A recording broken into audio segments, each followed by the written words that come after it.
Some interesting armor being showcased off the bat. Wonder why both the characters wearing that. Alright. God, okay. Huh. This week at Bungie seem to have written a short novel about upcoming weapon sandbox changes.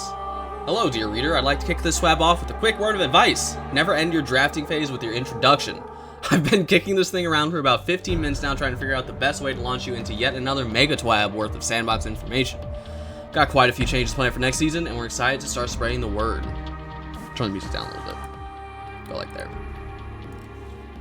Let's keep our conversation about the live game short and sweet, shall we? It's an interesting week, to say the least. Master difficulty for VOW is kicked off, with just a few short weeks left before Guardians begin to claim their raid titles. GMs continue to push the limits of player skill, build crafting, and general gameplay strategy. Iron Banner has come and gone, but Trials of Osiris returns this Friday with some light changes to the post-flawless experience. There's still quite a bit to do, especially if you're trying to finish off each fresh triumph release with the Witch Queen and Season of the Risen. All said, we're having a good time, and we hope you are too.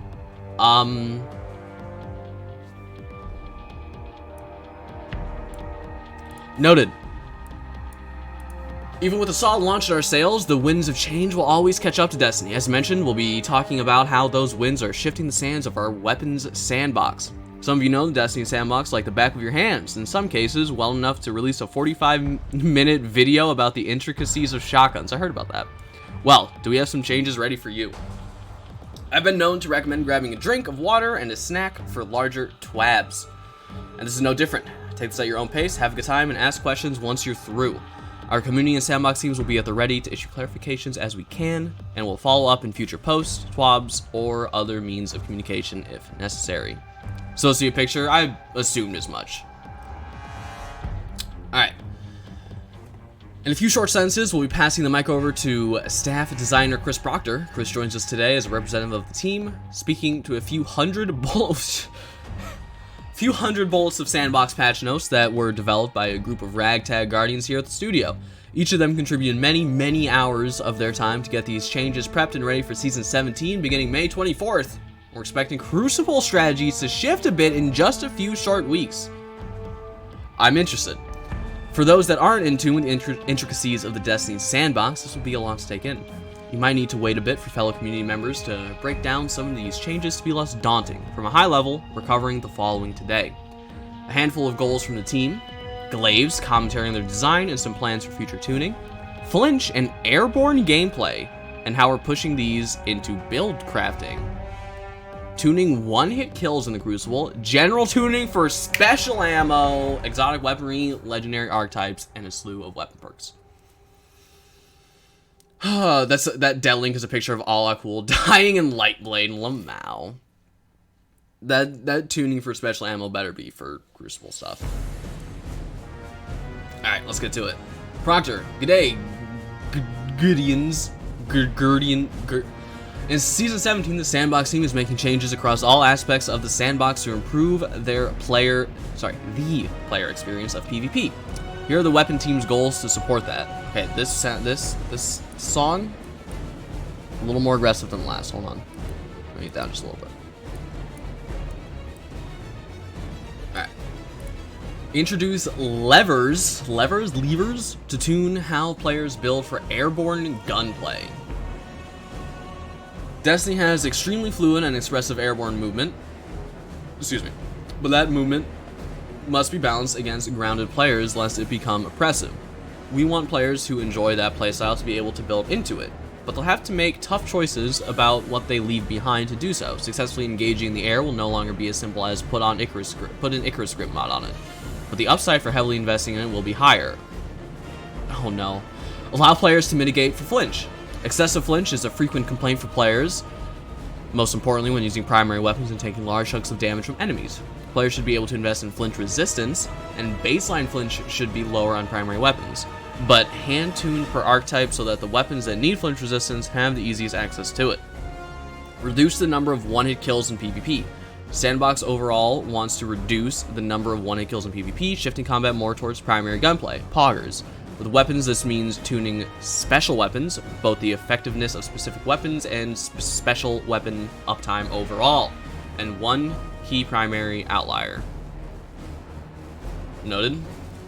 Address common feedback on weapons across all game modes. Each season, the weapon team looks at legendary and exotic weapons that are over or underperforming and make adjustments. Season 17 will be a larger patch than usual, with more focus on underused weapons and PvP balance. With our goal stated, let's get to the meat of it all. First up, glaives. Glaive Arrave.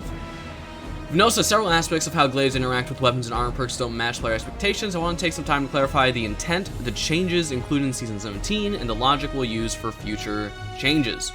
A glaive melee is a basic melee attack, not a weapon attack. It doesn't consume ammo and deals kinetic damage, so it's more like an unpowered punch than a sword swing. Allowing buffs to weapon damage to apply to glaive melees would be too powerful for something without an ammo limitation, particularly in PvP, where even a small damage buff would allow for incredibly fast hit melee kills.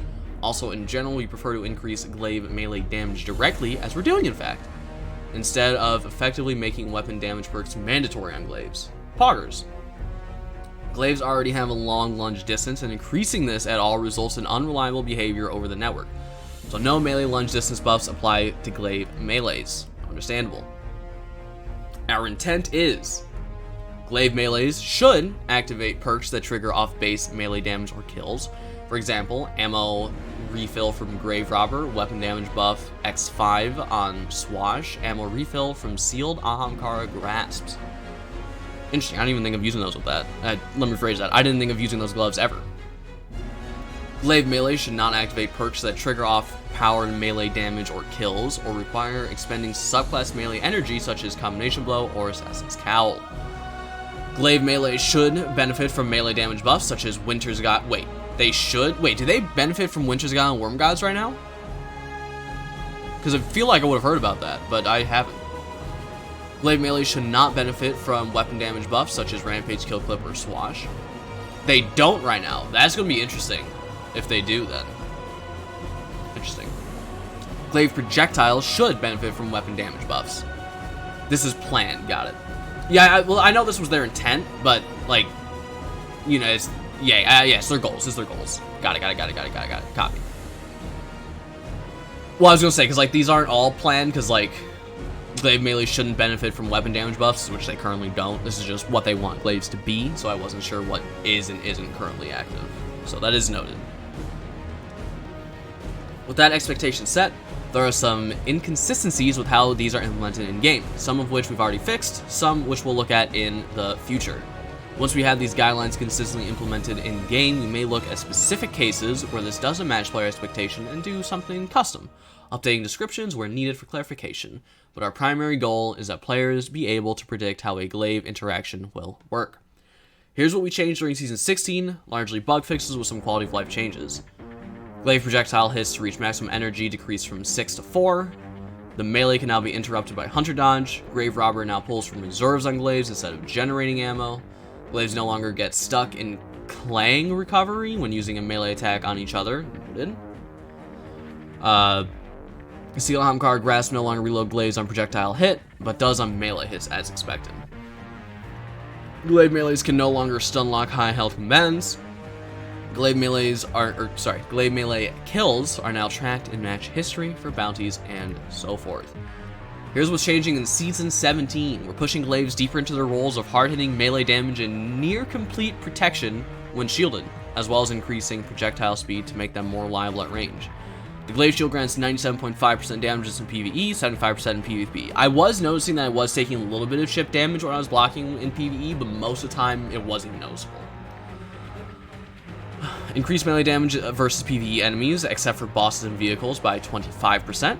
Reduced energy drain speed while shielded by 30%. Increased projectile speed dependent on the range stat. At 0 stat, increased from 30 to 60. At 100, increased from 80 to 100. Build your glaives with range. Every time. No matter what.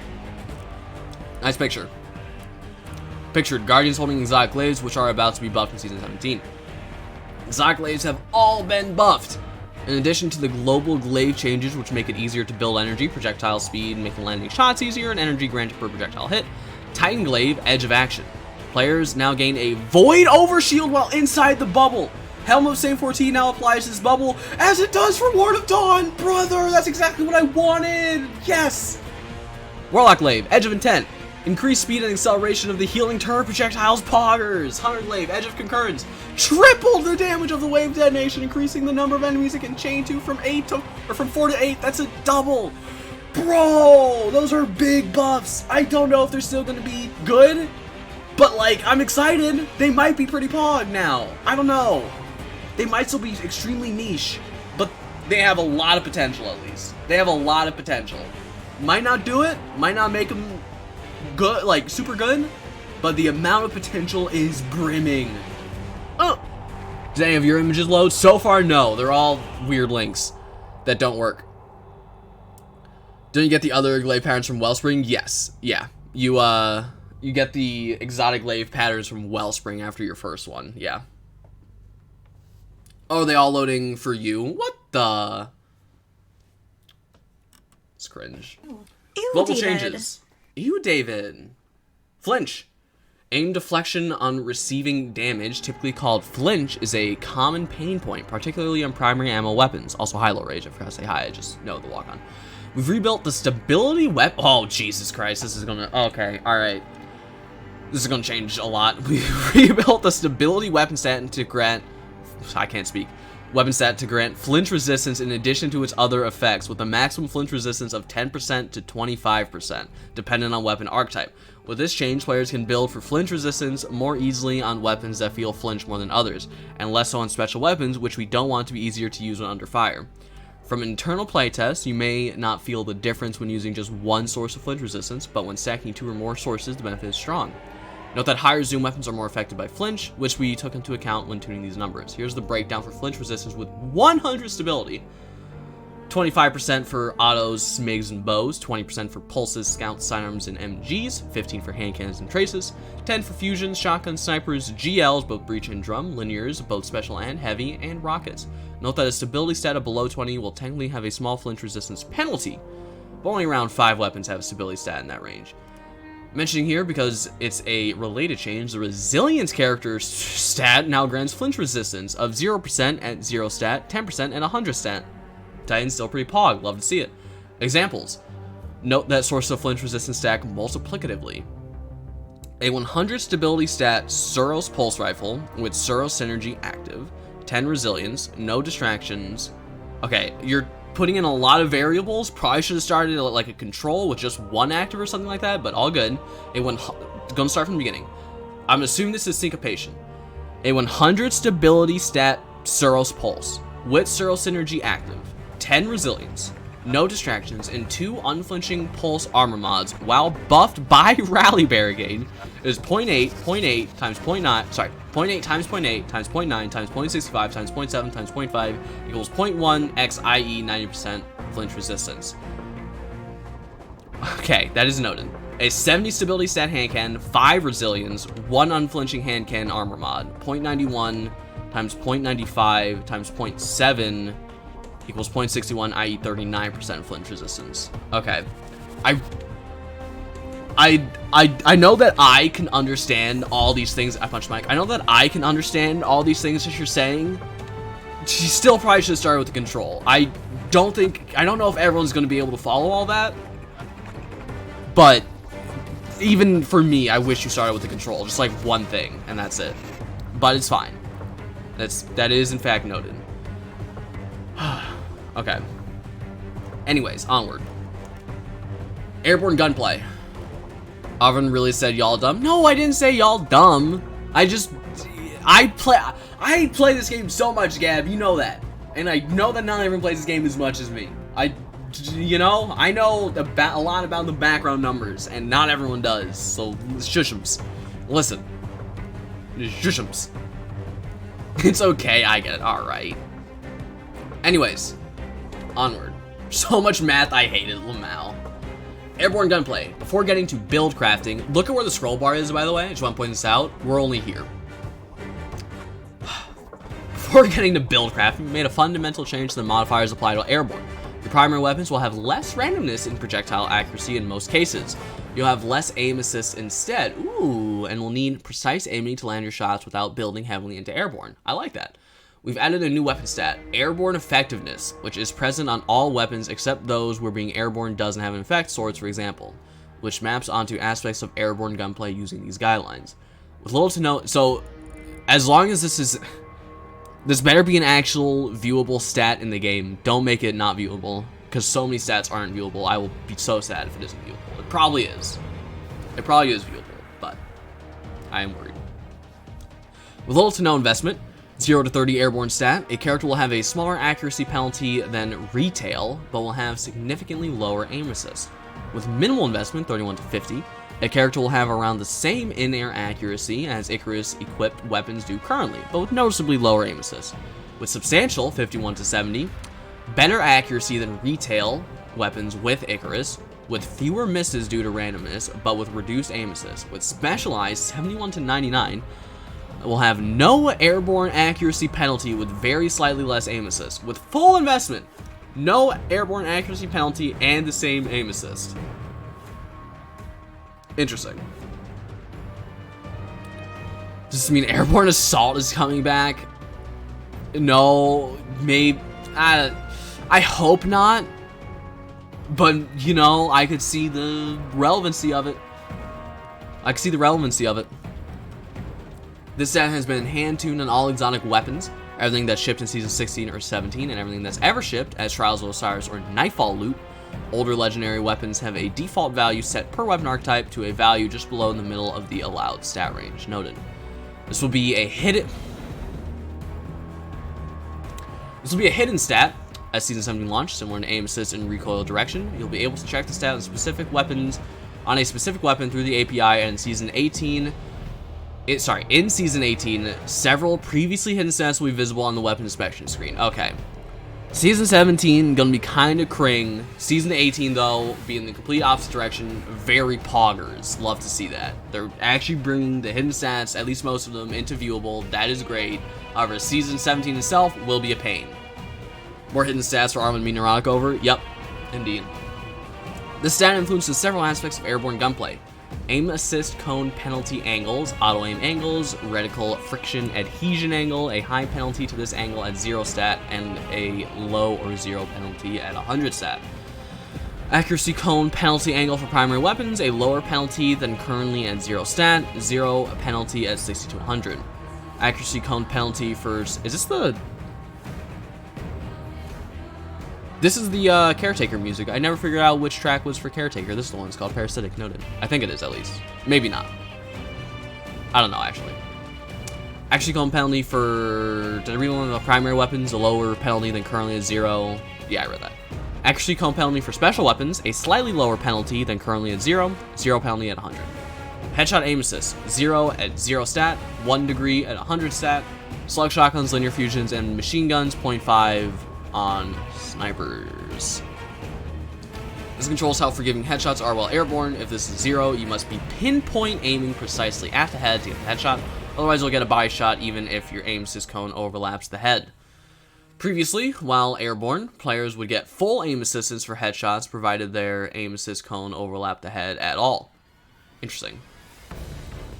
Pellet shotgun spread angle.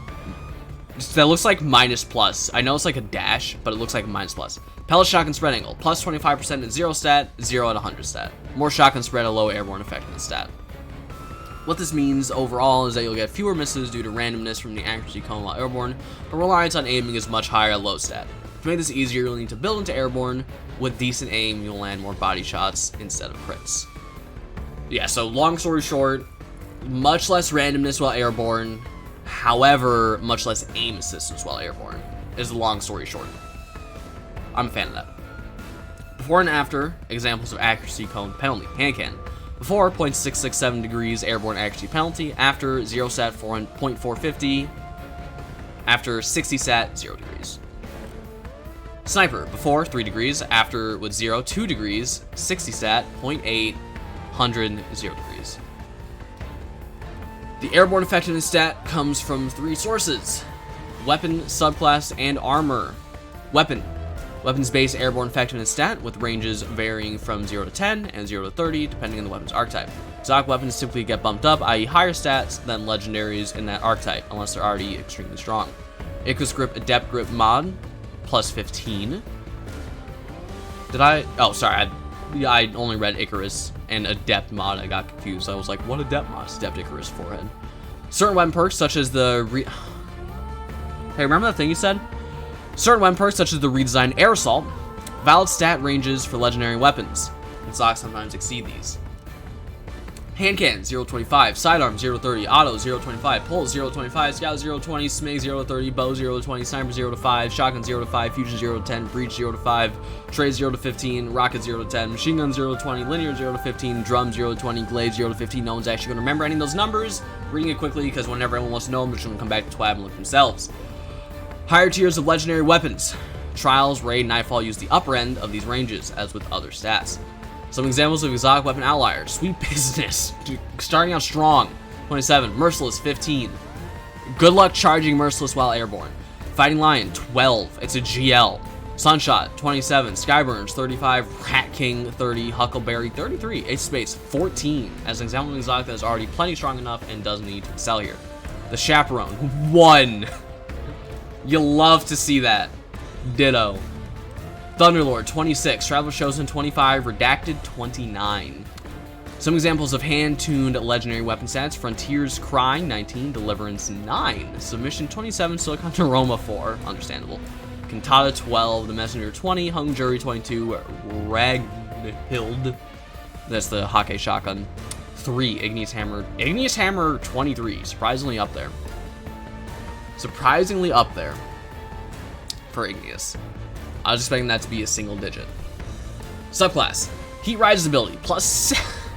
Why? Give Heat Rise's board. Get it out of the game. Ugh.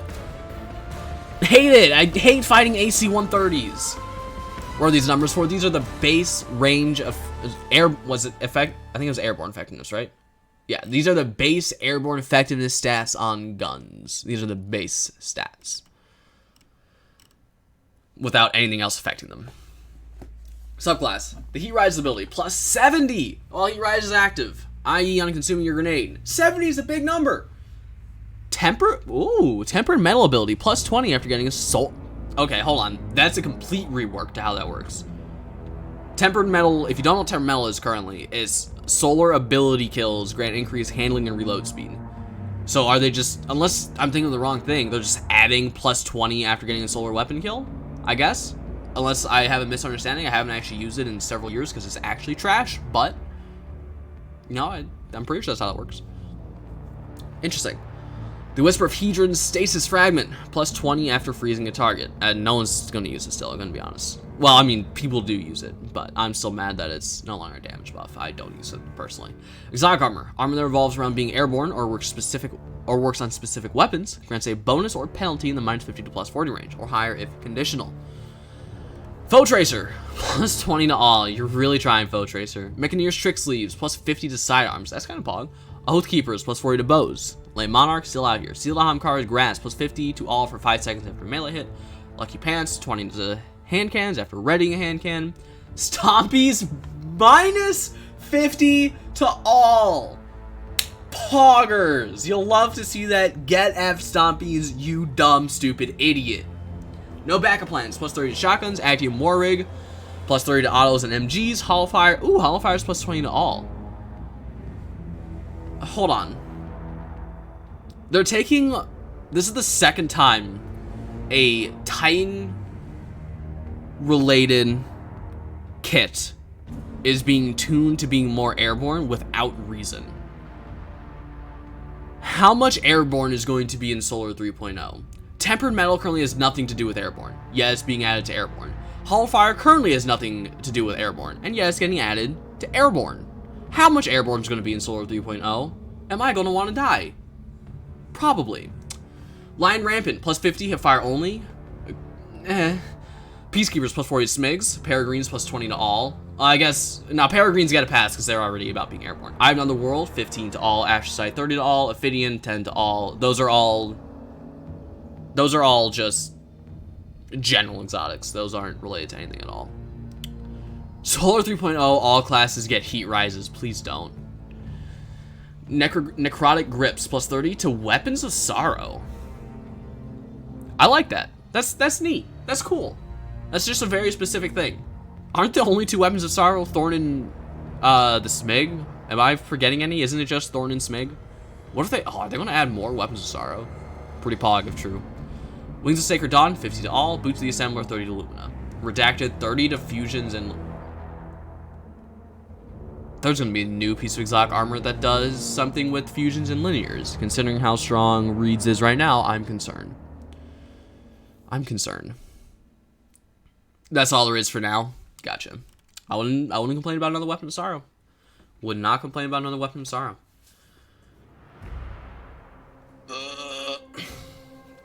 This means that in general, if you want good airborne effectiveness, say 70 stat, you should pick a weapon with a high stat, put Icarus on it, and either equip an exotic armor piece that helps, or run a subclass aspect, fragment, or mobility. And if you want the best possible airborne effectiveness, you'll generally have to go all in on weapons, armor, and subclass. Examples: Frontier's Cry. Why do I not remember what Frontier's Cry is? Off the top of my head. Why do I not remember what that is off the top of my head? So, I'm assuming it's a hand cannon based off of Lucky Pants. What is Frontier? Oh, that's the Iron Banner hand cannon. That's what it is. Right, that's why I don't remember what it is. It's a 180 hand cannon, therefore it sucks ass. Frontier's Cry with precision hand cannon bonus, Icarus grip, and Lucky Pants. 19, 25, 15, 20 equals 79. Submission, Icarus, Stompies, Tempered Metal. Wait. I know that Tempered Metal applies to... Hold on. I am thinking of the right thing, right? Tempered Metal is what I'm thinking of, right? Like, I know it applies to other characters, but it's just weird that they're doing that for... They're applying it on a hunter. It is what I'm thinking of, right? I have to check. I just have to make sure that it is what I'm thinking of.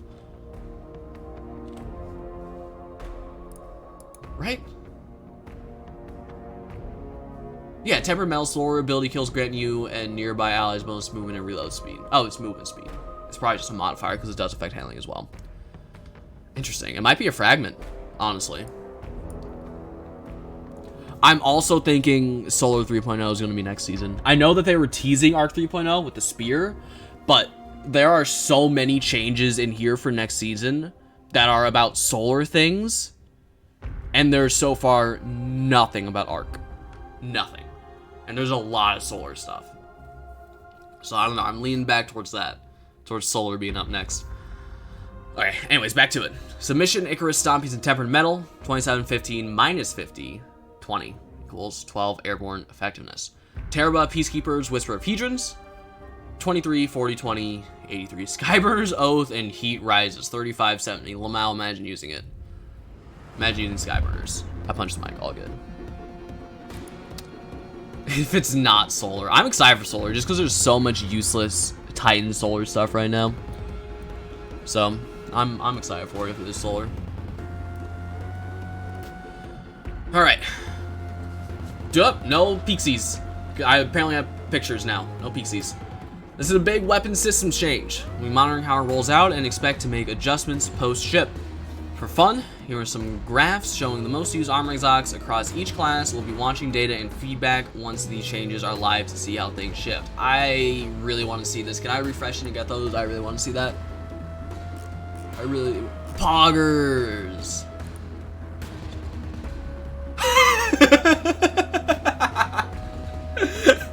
Accurate. Yeah, no, that's...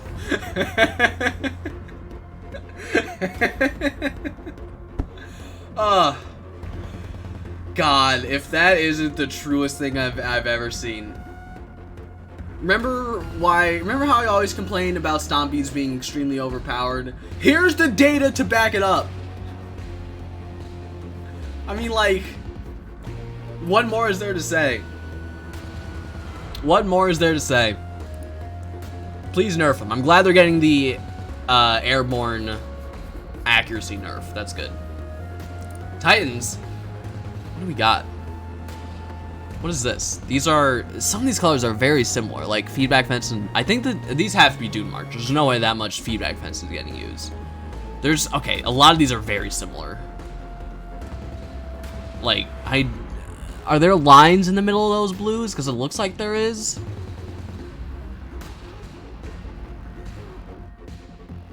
Hold on, is it just... I know that this monitor is much more vibrant than my other one. Give me 1 second. Let me just look at the other one. Still hard to tell. Ooh.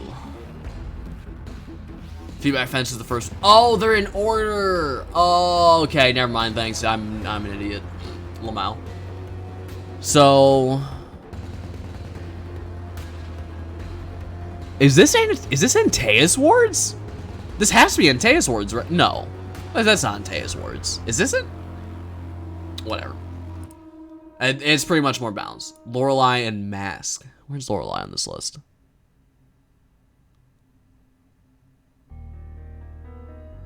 Wait. Am I dumb? You scroll. There you scrolls.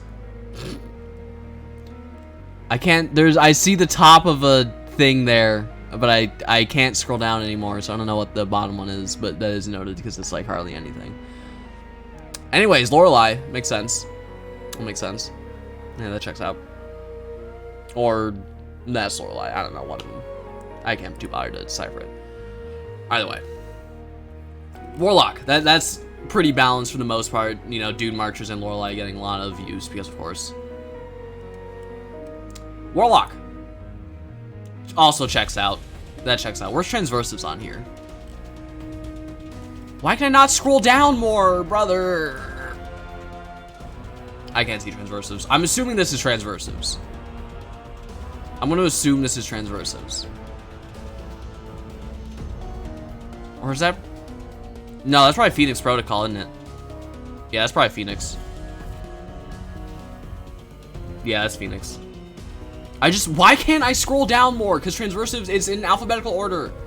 Right-click, open a new tab. I still can't scroll down. Why does it go off the... Like, see, you could even see there's one down there. Kring.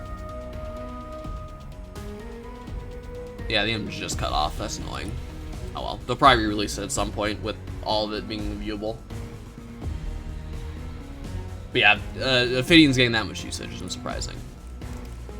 You know, Dune Marchers getting a lot, Stompies, and Ophidians. I'm assuming Transversives are... I'm surprised that Transversive doesn't have a big spike somewhere.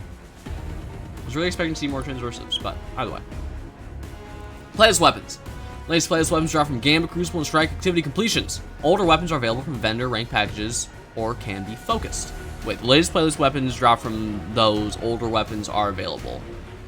Because currently, no one uses Transversives though. That is, no. That's a lot of people. Transversives are, there's a lot of Transversive users out there, at least in the Crucible. I guarantee it. They're all over the place. I mean, you know, I guess I can't say much because this kind of shows otherwise, I guess, but I see them everywhere, all the time. Anyways, the current way it works is they can all drop from playlist completions, but they have a higher chance to drop the new ones. So is this saying that the old ones aren't going to drop anymore and they're only available through focusing? Because if so, understandable. Transversives are practically never leave my legs. Yeah, like Transversives are nuts. Anyone who says otherwise, stop it. Very good. Very good. These weapons are intended to provide interesting drops even for players who spend a lot of time in an activity. While we want to keep the large perk pools to address that goal, we want to provide a way to reduce the duration of the chase for players who want a specific weapon, just like me in Crisis Inverted. Also, since the older playlist weapons are still available as vendor rank up rewards, we want them to feel more relevant in a post-origin trait world. Playlist weapons now have a chance to roll with extra traits in one or both columns. Oh! Increasing with number of rank resets with that. Oh, that's wild. So the more rank resets you have, the more perks it can roll with. That's wild. Reputation resets each season, so you'll need to play these activities each season to unlock the potential for extra perks. I really like that. All playlist weapons from Beyond Light and later will drop with the appropriate origin trait. I really like that. That's really good. A reason to farm activities. That's great. That being said, make the activities not boring, but still, this is progress. This is progress. You love to see it. And also, give me a reason to do playlist strikes instead of the Nightfall. There's literally no reason to do a playlist over the Nightfall. It's more rewarding in literally every single way, but all good. There's no reason for it to exist. It's fine. Smile. Stat display update.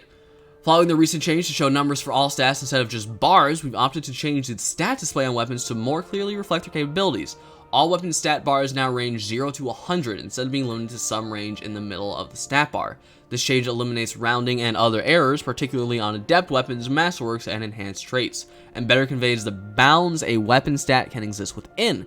This is purely a display change, no weapon behavior has changed, but you should expect all existing weapon stat bars to look slightly different. One of the, I don't know if it applies to this, it sounds like it does, but one of the things that always annoyed me is when you're masterworking a weapon, and you look at the square with the masterwork, it says 10. Right? You have a range masterwork, it says 10 range. It actually gives it +9 range. It doesn't give it 10 range. It gives it 9 range. Why? I don't fucking know. It's the strangest thing. It's bizarre. I don't get it. But I hope it's that. I hope it helps that. Because that's just a small thing that's very annoying. But all good. Alright. Now on to the Arvon Rant special. One-hit kills and special ammo. There are several damage buffs external to weapons that allow players to one-hit kill without much investment, such as an aggressive sniper rifle with high-impact reserves, or high-impact fire, which I literally never take off because of that. Ariane's Vow or Lay Monarch, specifically when combined with an external 20% damage buff. An example, Empowering Rift can give many snipers one-hit body shot capabilities in the Crucible. Most of these use the same buff under the hood, so we've adjusted them all at once. With these changes, it's going to be much rarer to get an easy one-hit kill with a weapon that wouldn't typically allow it. Reduce the damage bonus from Empowering Rift, High Energy Fire, and Inertia Override from 20% to 15% against players, no effect in PvE. So far, so good. In addition, we want special ammo to be less plentiful, making it more difficult to chain special weapon kills. Disabled ammo scavs in PvP, that is progress. No matter how much ammo a player was carrying on death, if you pick up a special brick, you can only get 1 ammo, no matter what, for a shotgun sniper, or 1 kill's worth of ammo for weapons that require more than 1 shot to kill, e.g. for runner trace rifles. Returned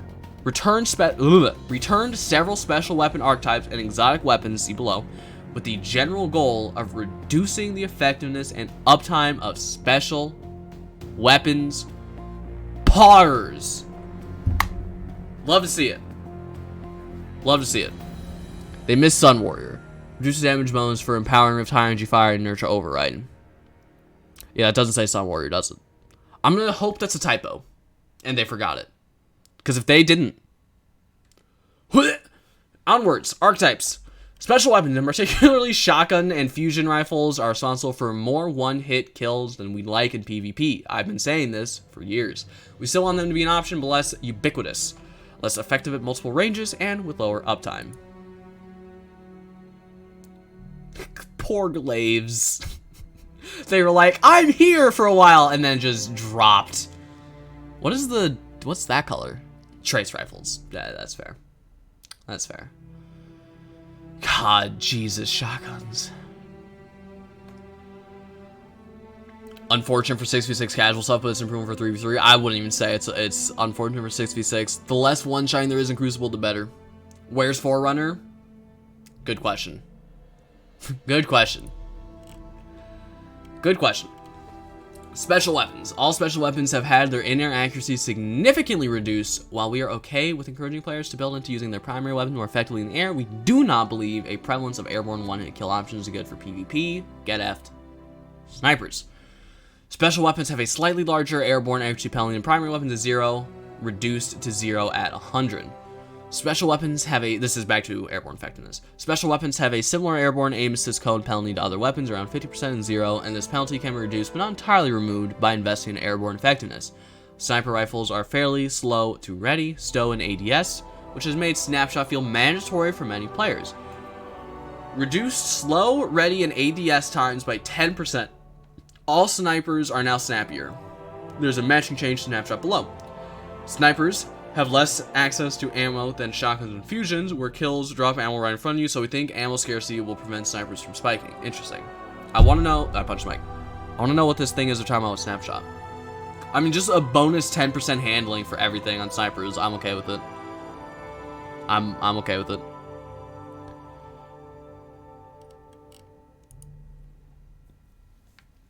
What was this? Different types of shotguns? Man, lightweight frames. How many times did he punch his mic so far? A lot. I'm doing a lot of hand... You can't see it. But a lot of hand gestures. A lot of hand motions. Because I don't know what to do with my hands. Because it's not on my mouse. So I'm just talking. A lot of lightweight frames, though. I mostly use aggressive for shot package. I mostly use aggressive, not even shot package. I like how it's called shot package. There's one shot package shotgun. It's Felt. This whole thing is Feltwinter's. Which, considering that there's only one shotgun for this whole thing, it's kind of a lot. Wait, what did they say about... Hold on, what did they say about that snapshot again? I wanted to read that again. There's a matching change to snapshot below. Okay. Okay. Slug and Pal shotguns are still overwhelmingly popular in PvP despite some recent changes, so we touched them again with the goal of encouraging some diversity in special weapon choice. We're keeping an eye on this change since we've touched shotguns multiple times recently, and we'll adjust it if needed. With this change, we expect shotguns to have a shorter one-hit kill distance, but still be effective enough in that short-range kill roll. This change reduces shotgun's one-hit kill range by about 0.5 meters, because the importance of spread angle is just as high as damage fall-off, and this has not been touched. Reduced damage fall-off start and end by 1 meter. Reduced aim assist and magnetism fall-off start and end by 2 meters. Fusion rifle usage is trending pretty high, particularly in trials, and bringing shotguns down a little more would make them too good an option, so we made a global change. With these changes, 20 meter plus fusion rifle 1-hit kills should be very uncommon. Through a combination of damage fall-off and recoil changes. Reduced damage fall-off near distance. 2 meters at 0 range. 2 meters at 0 range, 1.3 meters at 100 range. So about 2.7 meters when ADS with a 15 zoom stat, about 2.275 when ADS with 15 zoom stat. That's another hidden stat I wish they showed. I wish they showed the zoom stat in game, because like for people who don't know, the magnification of a scope honestly affects range more than the actual range stat in most cases, which is annoying that it doesn't show that.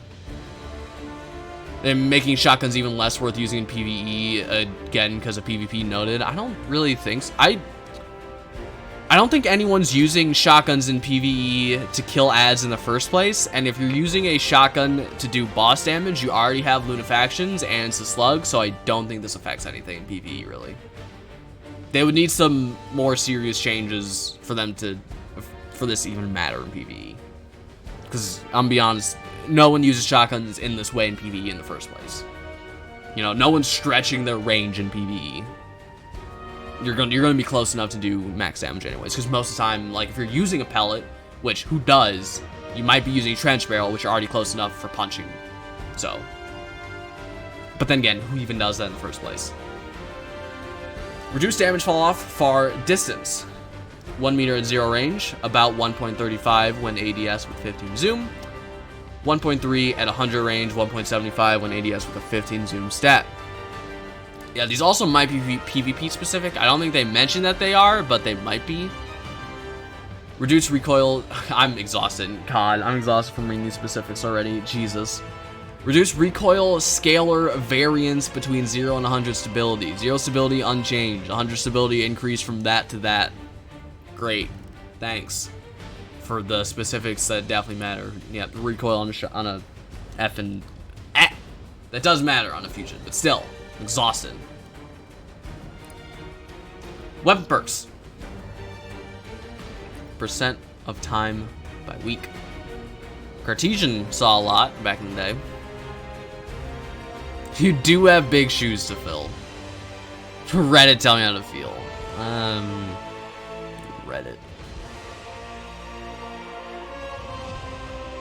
Where's Aaron Till on this? That little gray line right there. Is that Aaron Till? It's like a little line. People are still using Aaron Till. Lamau. Likely Suspect, seen a lot. Likely Suspect with Firmly Planted is really good. Really good. See that everywhere in the Crucible. When we rebuilt fusions in Season 15, we wanted to differentiate the subfamilies dramatically from each other, which worked. Now that we've seen them in action for a couple of seasons, we're pulling back from the extremes a little. What the? Silver? Time for you to lose your spot on the page, Lamau. It's just 9 months, bud. Let me up the number real quick before I forget, because I will forget. Where is it? Where is it? Where is it? Where is it? There it is. 76. 24 away from Bug Snacks. Poggers. Yeah, you can see what week Zur sold the main ingredient. Yeah, right there.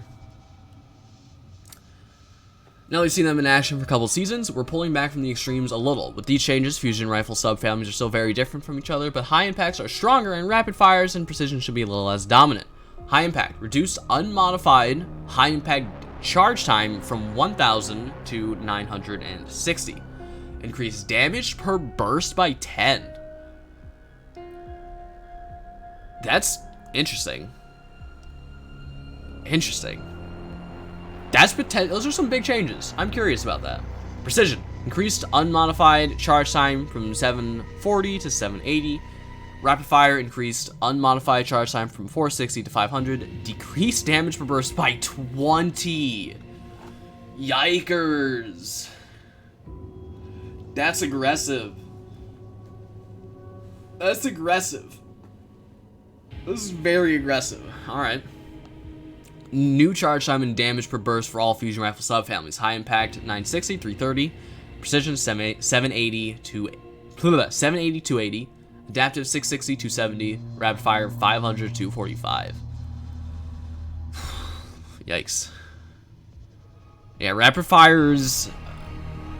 I'm not too certain. You know, I'm not gonna be like say this is the end all be all of it, but rapid fires might not be too great soon enough for a lot of things.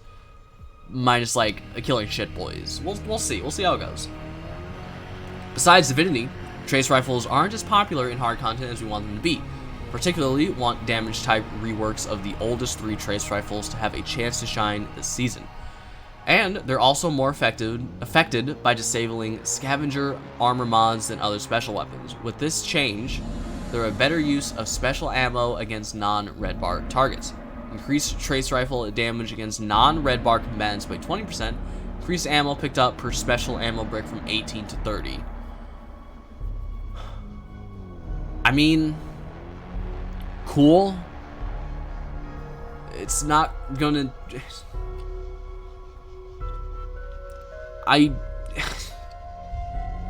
great, I guess.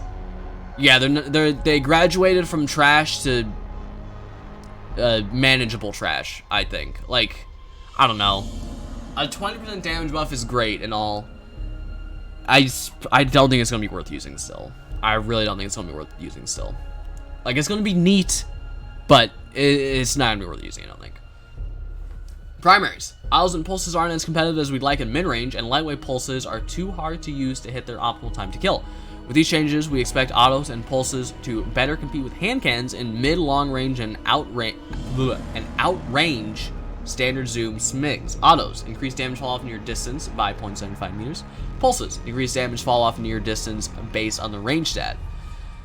0 increase from 15 to 16. 100 22.5 to 24. Note that this is the hip fire fall off distance and is multiplied by the zoom value to get the aim down sights fall off distance. Damage fall off far distance remains 40 meters regardless of the range stat. Increase the lightweight for 50 RPM. Damage per bullet from 50 to 16 with a 1.65x precision scaler. This will increase precision damage from 24.75 to 26.4. Interesting. This won't change the optimal time to kill in PvP, but will reduce the number of crits required. Half the buff they gave to exotic primaries, not gonna lie, probably not too. Yeah, don't get me wrong, it's not too bad of a buff for the trace rifles, but like comparing it to what we already have, like I can't really see me wanting to use them too much. You know?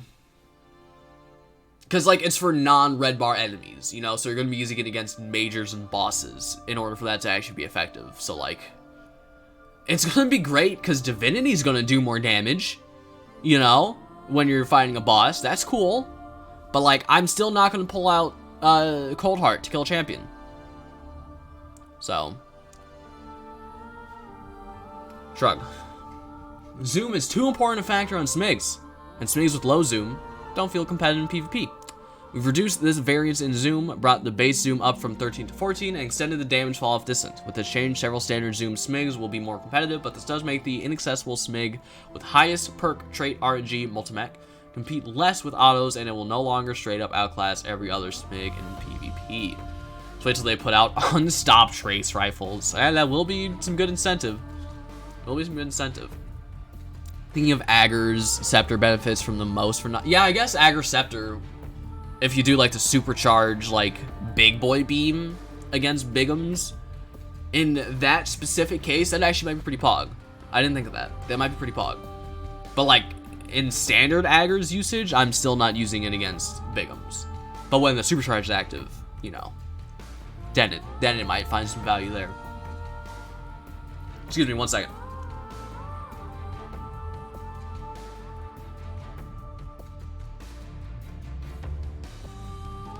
Sorry, I had to blow my nose. Alright. Increase damage fall off by 1.5 meters. Adjust the zoom values on most viable legendary Smigs and 1 exotic. Shaggy's Wrath 17 to 16. Multimac with max zoom scope 17 to 15. Second highest will bring this to 14. I have the second highest on mine, kind of cring. Stochastic 13 to 14. Ikelos, just knowing the change from the Witch Queen here, 13 to 14. Seven Seraph 13 to 14. Every Waking Moment 13 to 14. The Huckleberry 13 to 50. We like adaptive Smigs and are starting to make them again. Wait. Making them again? Starting to make them again. Are there no adaptive Smigs currently? Wait. What? Whatever. But in their current form, they kill a little too fast with body shots. So we reduce body damage to increase their body shot time to kill by 1 bullet without impacting their optimal time to kill. Decreased body damage from 12 to 11.25. Making new ones, got it. What are the current ones in game? There's got to be something, right? Are there any that aren't sunset? Increased precision multiplier from 1.35 to 1.44. Precision frame hand cannons. What RPM is adaptive? I have no idea. I'd guess 600, but isn't that lightweight? I have no idea. No, lightweight's another form of 900, I think. Just stochastic lightweight. I have no idea. So I don't even recognize that frame for Smig, so I honestly don't know. Precision frame hand cannons have always been good while airborne, effectively having built-in Icarus grip, and with the changes to airborne functionality, we wanted to preserve that feel when translating their advantage to the new system. Intrinsic switched from a 75% airborne accuracy penalty reduction to plus 25 airborne effectiveness stat. This means that if you had a Frontier Scribe with an Icarus grip mod on it, you would be at 19 plus 25 plus 15 equals 59 for factory and armor subclass. I like that 180s are having some sort of use with the effin' Kring. What's it called? 180s are having some sort of use with the airborne. I can't think of the word airborne. With the airborne stuff, because 180s in general are not great. I'm literally now reading all of this, so I just need a vibe check on it real quick. So far, it's a lot of Crucible stuff, if I'm honest. So, most of it's good. Nothing off the top. The only thing that's like kind of meh is Rapid Fire Fusion's gonna be not great anymore. But a lot of it's Crucible stuff so far. That being said, it's fantastic Crucible stuff. But I doubt you care either way. Nothing to care about then. Yeah, pretty much. I'll let you know if there's anything else that like super sticks out. Oh, Trace Rifles are getting a 20% bonus to non-red bars. So Div is going to be cool, and maybe a supercharged Aggers. Other than that, shrug. You know, shrug. Maybe they'll get a champion mod, who knows. Alright, heavy weapons. Machine guns still aren't where we want them to be in PvE, so we're giving them an additional buff. Toast, stick around. But less so against bosses, where they're extremely long range and deep ammo reserves and make them strong in too many rolls. With this change, they'll shred most enemies without stepping on top tier boss damage options. Increase damage by 40% against PvE enemies. Toast, are you still here? That. Oh yeah, the thing T just said. Also hi T. The thing that, yeah, that. MGs might be good. Xenophage and Grand Overture receive this buff, except for the bonus versus bosses. Noted.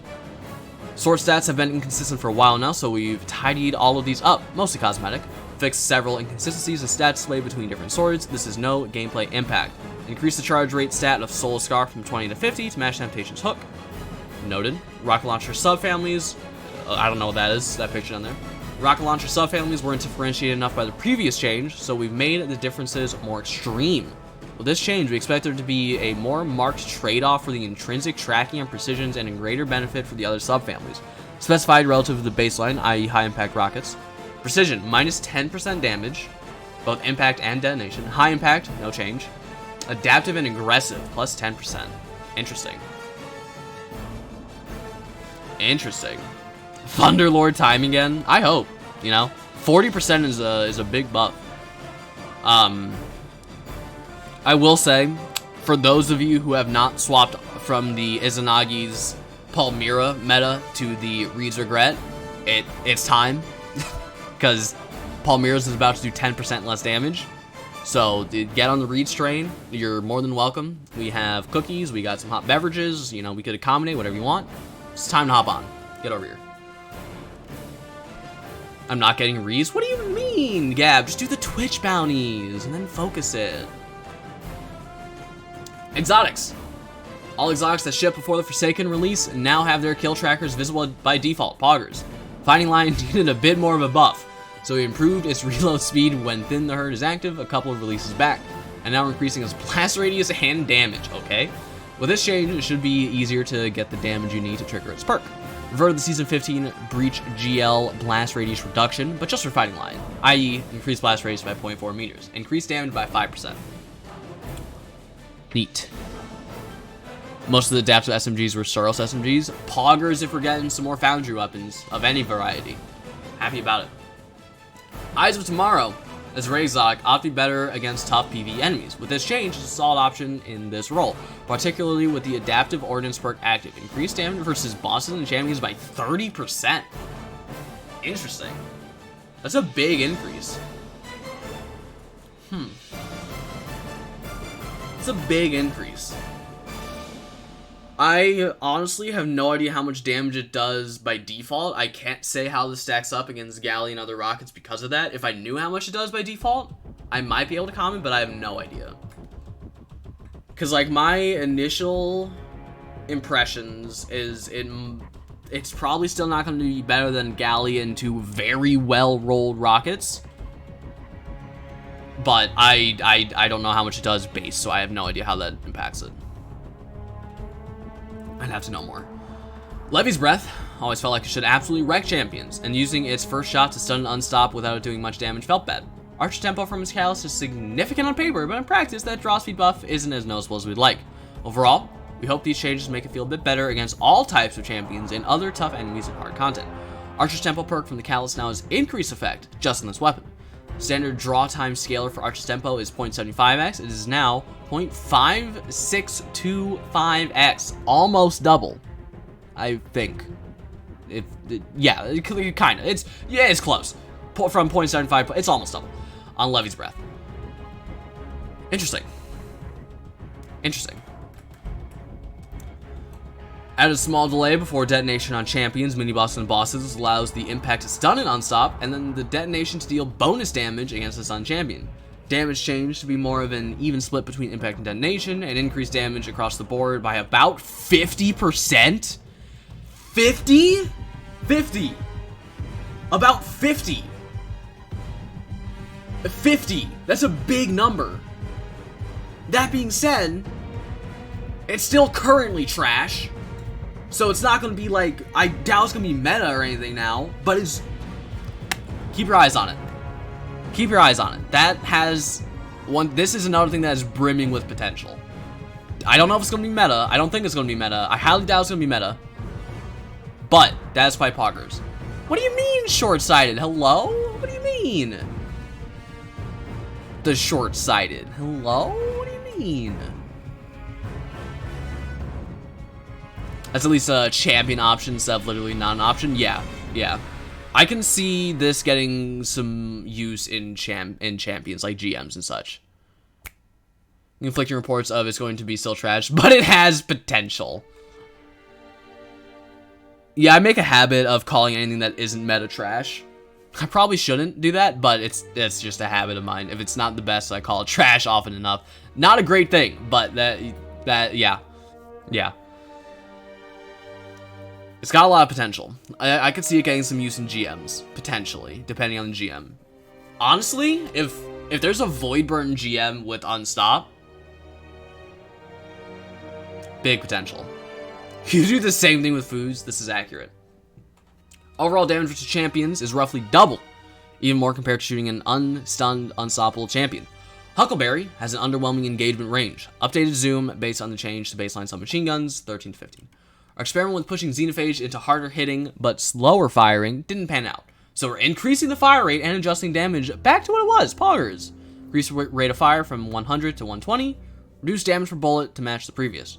Doesn't benefit from Season 17 machine gun buff versus bosses. Damage buff versus bosses. I'm glad that's back on the table. Voidburn unstops. Have you met Graviton Lance? Well, yeah, for this season, but what about next season? You don't know what's going to be unstopped because it's probably not going to be pulses because we've had unstopped pulse like 2 seasons in a row now. Stretchies. Le Monarch. It's too oppressive when combined with external damage buffs, but we felt that it could be stronger in PvE. With this change, combined with the damage buff change above, we've introduced a 60 resilience gate on killing a Guardian PvP with a crit, while in an Empowering Rift or similar. Reduced poison tick damage versus players by 25%. Change poison damage type from burn to poison. So this is largely housekeeping, not gameplay significant. Interesting. That's interesting. Increase poison tick versus AI by 50%. Lawrence Driver can be difficult to fight against in PvP, in part because it does very high body shot damage. With this change, getting left super weak by a body shot should be less common, though we're keeping an eye on how this change lands and may revisit it later. Reduce body shot damage against players by 20%. This will also prevent it from being a one-hit kill with the body shot while in Empowering Rift. Combined with that change, body damage reverts to old behavior when in the weapon's damage mode. Precision damage in any mode, unchanged. Sounds like setup for Sword 3.0. Yeah, I mean, like, that anything that can be said about Le Monarch's dot being changed damage type wise is solely spin foil hat. But that being said, I do have one on, so that is noted.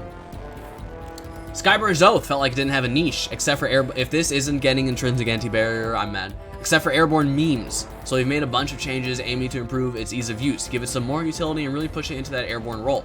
Increase ADS projectile speed to max, so it's hit scan. Both ADS and hipfire are now 150. Hipfire projectiles no longer track, but arc similar to a GL and has a larger detonation. Interesting. Hipfire detonation also applies a burned targets. You're really adding burn to stuff.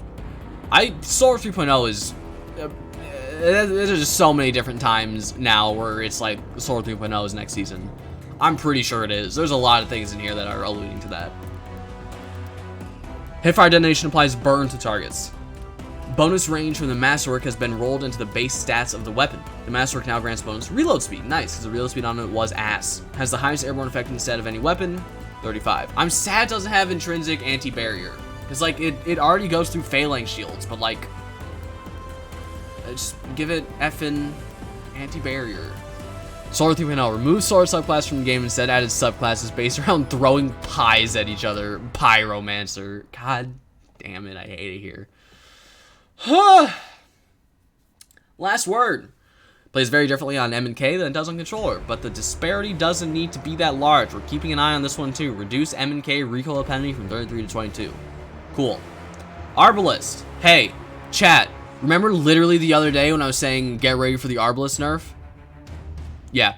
Arbalist is more dominant than intended in hard PvE content, able to fill the anti-barrier role as well as shield breaking and boss damage. We've made a fairly small adjustment here, but may need to look at it again in a future change. Reduce damage versus champions by 25%, but it will still break barriers in one hit. Yeah, remember when I was saying get ready for that nerf, because it's coming? There it is. Graviton Lance's cat didn't help the weapon enough. It was literally just more aim assist, and we wanted to give it a bit of a boost. This change gives it some interesting utility in PvE and PvP, particularly with the buff to exotic primary weapons in the Witch Queen. Callus changed from granting Hidden Hand to granting Borple and Turnabout. You're giving it 2 perks in 1 cat? What the cring, dude? What? Okay, alright, that's a lot to take in.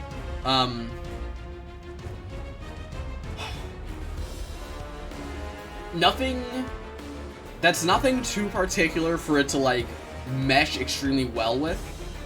Like, it's not like it's getting Firefly for more explosions, you know? It's not like it's getting Rapid Hit for more, you know? That isn't nothing that synergizes with it insanely well. It's just 2 more perks that are going to do good on it. It's just making it more of a general use good exotic.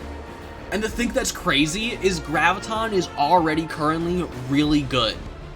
I haven't used it at all, really, just because I haven't really wanted to. Also because I used it a shit ton like 2 seasons ago to get the cat. But I still know it's really good right now. If you haven't used it or haven't seen anyone use it, give it a shot. I've seen a lot of people use it. It's really good right now. Especially get like the fragment where Void grenade kills give you volatile, because that's still going to be around next season. It's alright, chill out. Chill out. Pretty good, chill out. Grand Overture's most recent adjustments switch the missiles to fire and bursts of 5, which allows for more granularity in unloading that damage, but sometimes you just want them all to fly out at once. Someone call Andy. Reduce time between bursts when in missile mode. Holding the trigger will now fire all missiles in continuous bursts. Tapping will fire 5-round bursts. Someone tell Andy. Andy, hey. Hey. There you go. Cold Heart. Arc damage type update. Arc damage type update. And Cold Heart's exotic trait more or less being is a trace rifle no longer fits in a world with legendary trace rifles. The ease of use on sustained damage was also pretty low.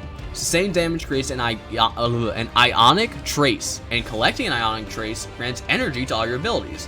Increased grace time before the damage ramp clears from 0.113 to 1 second. So, if you don't know what an ionic trace is, Chaos Reach Warlocks, whenever they get like ability kills, or just any kill, I actually forget, and it creates like that little arc dude on the ground that follows you, and when you pick it up it gives you ability energy. That's what Ionic Trace is. So, kind of poggers. I see no reason to complain about that. Yeah, this right here is an allusion to Arc 3.0. However, this is only one outside of the several we've had Solar already. So, you know, Arc's kind of getting in here a little bit. No, God! I agree. I want Solar too. No, God, yeah, please, I agree. no, I want Solar more than no, Arc. I absolutely agree. I would. no. Yeah, I agree. I would want Solar before Arc. I agree. I agree, Aswin. Also, howdy. Removed all Arc subclasses and nothing else. Alright. Alright. Prometheus Lens. Wait, I already... No, okay. For a second I thought I already said hi to Azrin. Ignore me, I'm an idiot. I'm scatterbrained at the moment. Prometheus Lens. Solar damage type update. And here we go back to Solar 3.0 references. And generally, this needed some tweaks to be viable. Sustained damage applies a more useful burn to targets. Noted. Wave Splitter, Void damage type update, and the power cycling mechanic was interesting but ultimately hard to capitalize on. This is true. Power level no longer cycles randomly. The default damage output is the same as the old middle tier. Picking up an orb of power now grants 10 seconds of maximum power and caps at 20 seconds, up from 5 and 10. Now suppresses targets while granted this mode by picking up an orb. Bro, is this Void 4.0? God damn it. That has some potential really cool synergy with Void 3.0. That's got some potentially really cool synergy. What's the one fragment, Void of Domineering, that gives you extra mobility when you suppress a target? That's got some potential, you know, I won't lie, that's got some potential. It's not crazy potential, but it's got potential to be fun. It's got some interesting ones. Wave Splitter and Collective Obligation on the same team, hell yeah. Osteostriga's projectile somehow shipped rotated by 90 degrees. Looks a bit weird, correct? Wait, is the projectile not supposed to be wide? Is it coming out sideways? Wait. Wait a second, I thought that was intentional. Is it not supposed to be wide? Huh. I see. That makes more sense. The ornament makes more sense now. Because the ornament just looks like it's flying out of that stick. The stick is the projectile. It just launches the stick out, I think. Or it like projects that stick. And then now it's going to be the same shape as that like green little prism on the front. And now it makes sense. Now it makes sense. That makes sense. Oh, come on, please. Lord of Wolves, give me a reason to use it in PvE. I loved it so much in D1 and using it in PvE, but I know that's a stretch. Lord of Wolves is kind of a shotgun, but has its own custom tuning. It wasn't impacted by the previous shotgun change, and it was much too strong with shotguns and fusions, getting reduced range. This brings it more in line, reduced damage, fall off, start, and end by 25%. F. I loved using it in D1. I wish it had the increased recuff perk that did in D1. Supposed to be needles? Apparently. Apparently, yeah. And not supposed to be just a wide effing blunt force effing projectile. Alright, onwards. Perks. Where an enhanced perk exists and an adjustment is needed, it's been adjusted in the same way. Noted. Snapshot sights. Oh, this is the thing that I want to see. It's felt mandatory in snipers forever. With this change, a sniper with snapshot will feel about the same. But one without snapshot will feel a lot... Oh!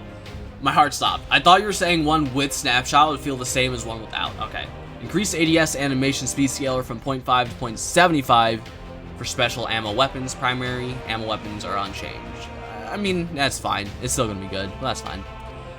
Opening shot has felt mandatory in shotguns forever, in large part because it gives part of its buff as a damage fall-off scaler. This isn't something we like on short-range weapons. You can still feel the range bump with this change unless range is already capped, but it won't let weapons push completely outside their intended engagement ranges. Removed damage fall-off scaler. F. Increased range stat bonus from 20 to 25. Other stats from this perk are unchanged, plus 20 aim assist, plus 5% reduced accuracy cone angle, 10% reduced accuracy cone growth. Full choke has been the go-to magazine. Isn't full choke a barrel? It's not a isn't it a barrel? Magazine perk forever, justified or not. With this change, other magazine options should be competitive. Isn't it? Am I wrong in... Whatever. Increase spread angle scale from 0.95 to 0.9625. Narrows the spread a little less. It is a barrel? Okay, I was gonna say. I didn't think I was crazy. Smoothbore has always felt like an awkward magazine perk, so we're buffing it a little. Reduce spread angle scale from 1.1 to 1.075, i.e. widens the spread a little less. I love Smoothbore, unironically. I think Smoothbore is great for PvE shotguns, because in most cases you don't need all the pellets to hit.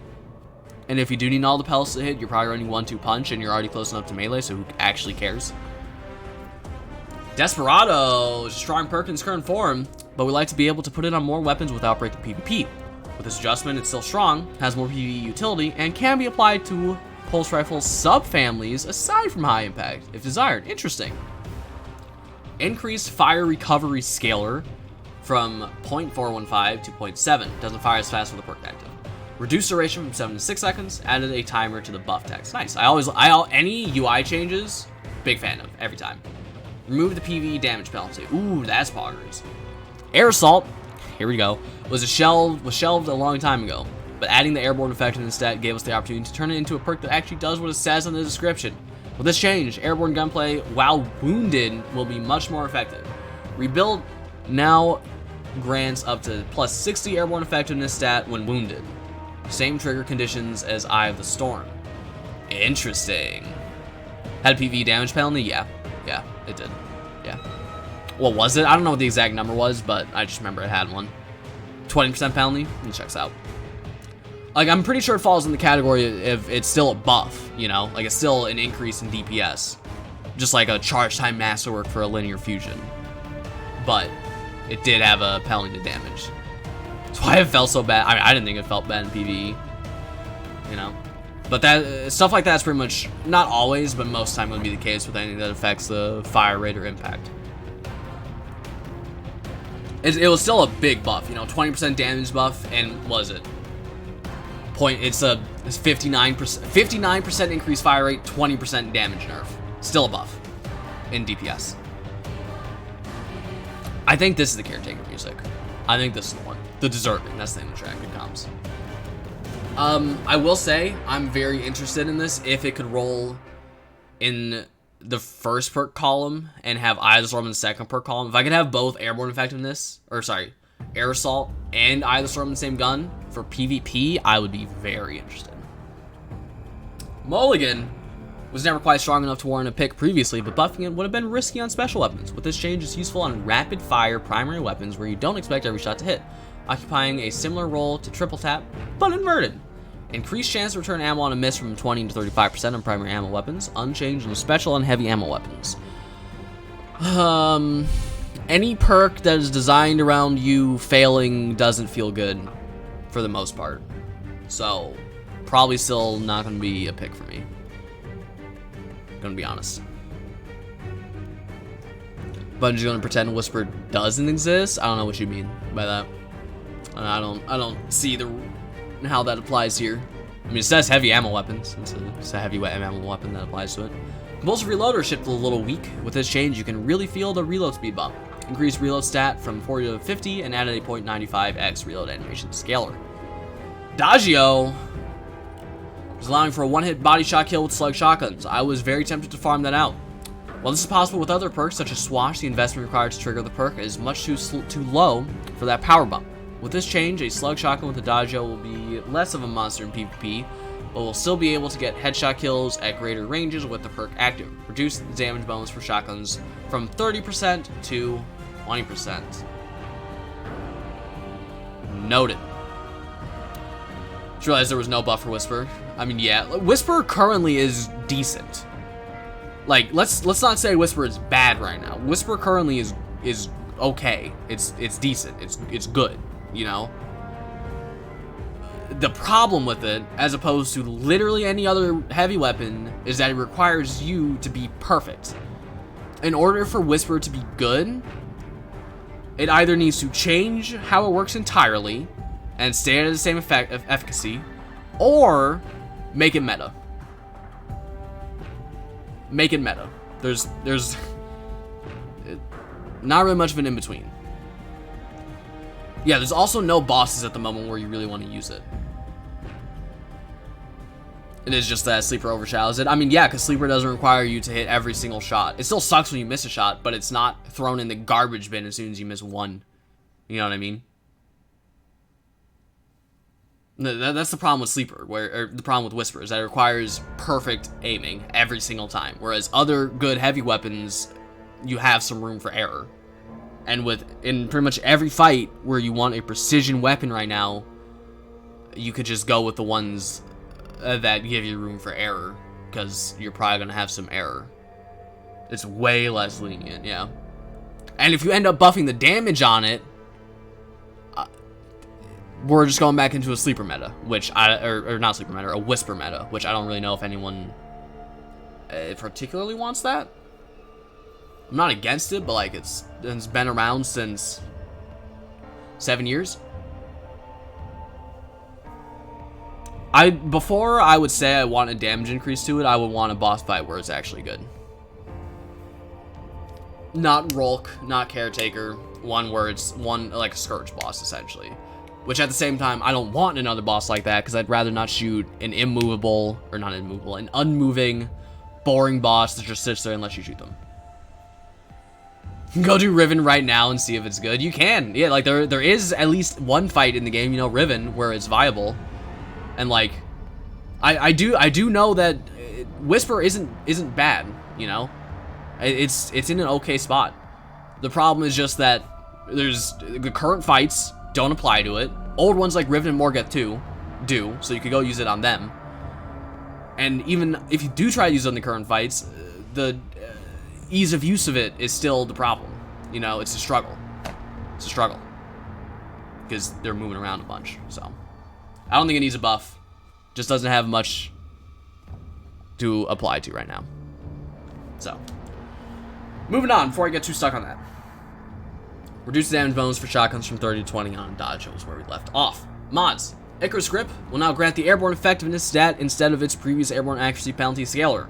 Removed airborne accuracy scaler now grants plus 15 airborne effectiveness stat. Adept Icarus Grip now grants plus 15 airborne effectiveness stat and plus 5 handling. Oh, are you taking away the plus 5 range on it? What? Why? I'm mad about that, unironically. That being said, handling is also still Pog, but I'm actually mad about that unironically. Oh, I'm gonna miss it, but all good. Literally never would have actually noticed the plus 5 range, because let's be honest, it's hardly anything. That being said, number go up, and I like that number. So, all good. Hate to see it. It's fine. Well, that was quite a bit, wasn't it? Let's soak in for a while. You may need to read a few sections more than once to understand the technical speak behind it all. Heck, you might not really understand the changes until they're in your hands. In any case, we'll be watching the conversation around these planned changes and answering things where we can. More weapon talk.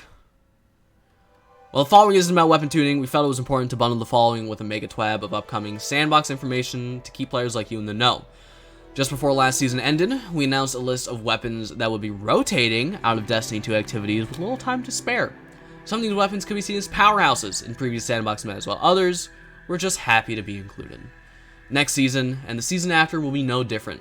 In an effort to keep loopholes from overcrowding as we continue to develop and release a sweet new piece of gear, we'll have a handful of weapons from Iron Banner, Nightfalls, and Trials rotating out at the start of Season 17.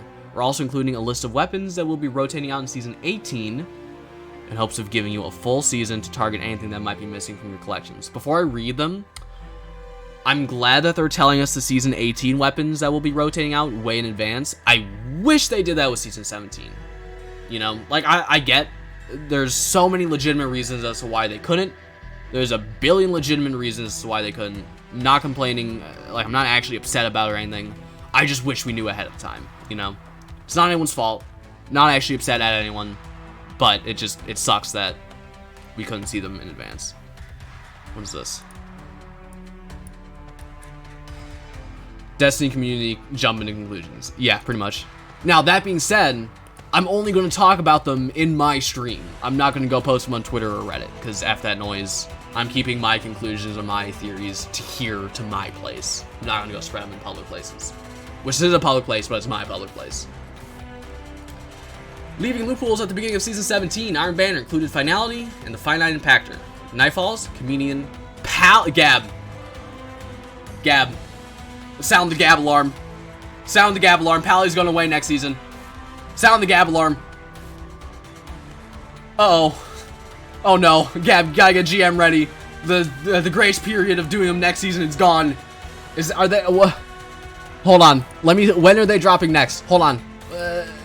I'm going to EK's Twitter because I know he has the schedule of which weapons are dropping when. And I don't have that on hand. I just know EK has them. Hold on. Media. Where is it? EK, how long ago? Here it is. When's the next time Pally's dropping? Oh no. This is why I wish they said it in advance. Pally's not dropping again.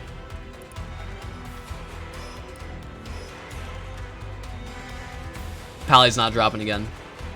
That's why I wish they said it in advance. If EK is correct, there will be no more Pally drops. This is why I wish they said it in advance. Which, again, I'm not... It's no one's fault. You know, like, I'm not upset with anyone. There's, like, a billion different reasons that they couldn't have given us a heads up. That being said, I wish we knew in advance for something like this. I'm rescinding the deal. What the... That does suck, though. That does suck. Unfortunate. Need to make a drop again ASAP. We need one more drop. So, if EK is correct, the last drop of the season is a duty bound. I would not complain if they swapped that to Pally. I would not complain if they swapped that to Pally. I feel like that would be I feel like that would be a good idea. Lorelei will be addressed next season. Good comms, good comms. Or at least it will be addressed as in they're going to talk about it, or as in it's going to be changed next season. I'm assuming since he didn't clarify, they're probably just going to talk about it next season. It's not actually getting a nerf. So, unfortunate on that front. Yeah, we knew about Shayura's because I think someone tweeted about it going away. One of the community managers, I forget which one. Comedian is crying in the corner, forgotten. Yeah, Comedian kind of sucks ass. I did get the role I wanted on it, but even then, it still sucks ass. Also, yeah, if I haven't said it out loud yet, I will say it now. Shayura's and Messenger are going away from Trials next season. I still don't have a Comedian? Yeah, you're not missing out. Hippie did? Gotcha. Most likely in the last week, all GM, all guns can drop, which would give it a chance, but Wine's pool. I wouldn't complain about it. But just basing it off EK's schedule, Duty Bound is dropping last week and only Duty Bound. That being said, It could still change, or it could just be wrong, you know? They could have something special planned for it already, but this is the only source of info we have, and EK is usually right about this stuff, so I'm not about to doubt him. Unfortunate, dude. That sucks. I don't think there's any way around that. That just sucks that Pally's going away without any warning. Sag. Oh, did EK also have listed the light blade was supposed to be this week? Yeah, things do change if that's the case, yeah. Things do change, so let's not give up all hope just yet. It's not all lost. Alright, leaving loopholes at the beginning of Season 18. Iron Banner, Peace Bond, and Archon's Thunder. I need to get a good PvE Archon's Thunder. Nightfalls, Plug 1, and Hothead's gone away. Interesting. Trials, I have Soul and... Stop. Wait. Summoner's going away at the end of Season 18? Then they just bring that back this season? Should add DMG and ask. I could do that. Social anxiety is like a whole thing, and I pretty much never talk to people because of that, but it's probably not a bad idea at this point, right? It's probably not a bad idea. I mean, it do be a pretty big thing, innit? No, meme that is his job, yeah. That is true. That is true. The only thing holding me back is literally just social anxiety, but I can get over that. I might do that just because this does suck a good bit. Plug 1 Season 18 is still time to get the Plug 1 with the new perk then? Indeed. I'm just surprised that the Summoner's going away. Like, they brought that back this season. It's sticking around for 2 seasons. It's kind of weird. All good, but a little weird. Season 18 is a ways out. Weapons included in our planned rotation are subject to change. Oh, Poggers! Poggers! Well, we don't have any firm plans to share. What am I looking at? I don't know the picture. Stop looking ahead, Arbon. While we don't have any firm plans to share, we can note that the team is aware of the feedback surrounding weapon rotation and availability and looking at opportunities in the future to address it. To keep expectations in check, this is likely a long-term investigation, so don't expect too much news over the next season. Once we have more info, we'll be sure to let you know. Stay tuned for announcements on weapon rotation info and new weapons coming to each activity. New term abilities tuning. With weapons talk out of the way, hey, I recognize those gloves. With weapons talk out of the way, let's shift back to some near-term... Let's get back to some near-term conversations and happenings in D2. Well, in the near term, we do have some tuning for abilities and exotic armors in the Crucible as well. Next Tuesday, April 26th, Destiny 2 hotfix 4.0.1.1 will become available with the following changes. So this is the coming Tuesday. Axion Bolt base cooldown increased by a lot, 91 to 152. Titan Barricade's base cooldown when Bastion is equipped is now 82 seconds, up from 53 seconds. Matches the recharge rate of Warlock Rift. Offensive Bulwark now provides 60% less bonus grenade energy regeneration in PvP game modes, that's fair. Whisper of Chains now provides 15% bonus damage resistance against players when near a stasis crystal, down from 25%, unchanged in PvE. Renewal Grasps, while equipped, Renewal Grasps increased the base cooldown of the Dustfield Grenade from 62 seconds to 152 seconds. The outgoing damage penalty applied to player victims in the Renewal Grasp Dustfield Grenade reduced from 50 to 20. Damage unchanged versus PvE targets. Stay tuned for the full patch notes planned for release alongside the hotfix. Amalgam, unfortunate. I'm just gonna add DMG now because that sucks. Like, it's just unfortunate. Before I do add DMG about it, has he responded to anyone else mentioning yet? I don't want to be repetitive.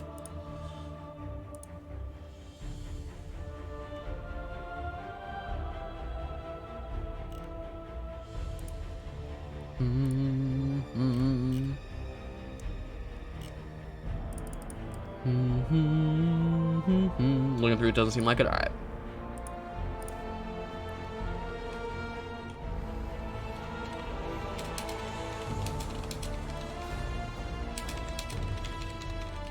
Is Plug 1 including this, or is that next season? That's sticking around for season. Okay, so that's not working.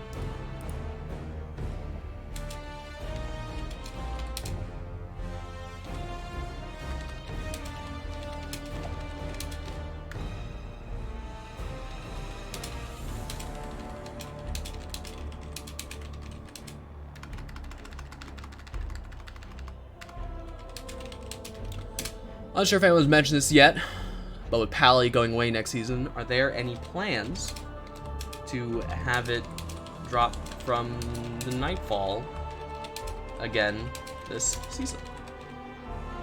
Question mark. At DMG then. I'll question mark then at DMG.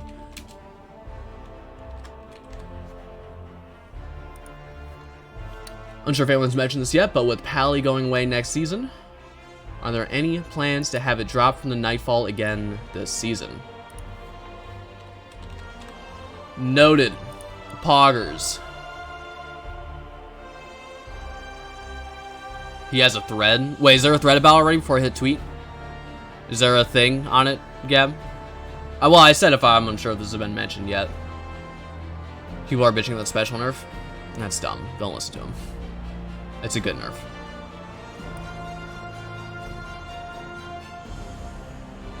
I'm just gonna tweet it. I'm saying I'm unsure if anyone's mentioned this yet. That's good enough.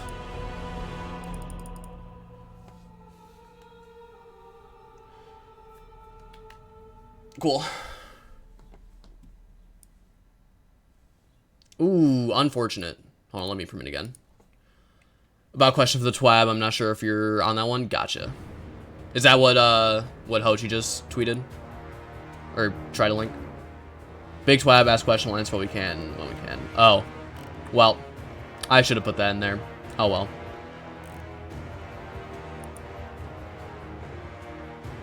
I'm just gonna copy the link and put it in there. Instead, I didn't realize there was a copy link. Click here.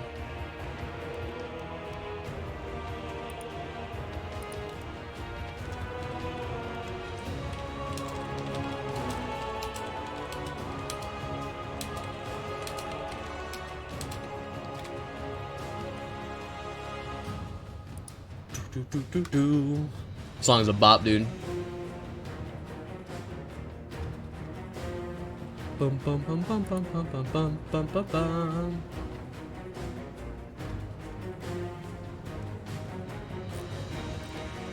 Alright, cool. Let's see if he gets back on that.